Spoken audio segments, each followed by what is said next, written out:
Bismillahirrahmanirrahim. Taban, tunapokuja kuzungumza hukumu ya mtu kutokwa ni manii katika mchana wa mwezi wa Ramadhani hali ya kuwa mtu huyu amefunga, kuna sura mbili tofauti ambazo yatupasa tuzizungumze. Sura hizi nazo ni hizi.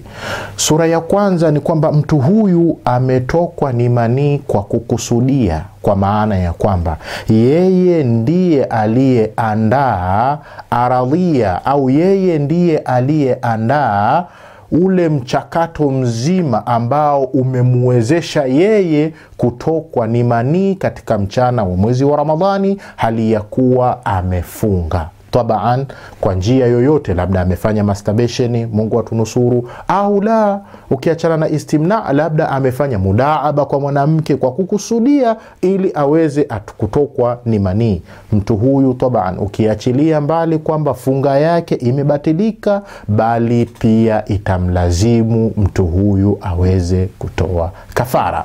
Sura ya pili, la, mtu huyu ametokwa ni manii, lakini kutokwa kule kwa manii si kwa kukusudia. La, manii yalimtoka, maybe alikuwa labda amelala, ameamka akajikuta kwamba ameshatokwa ni manii, au la, alikuwa amechoka, amejiegemea, mara akajikuta kwamba ameshatokwa na manii.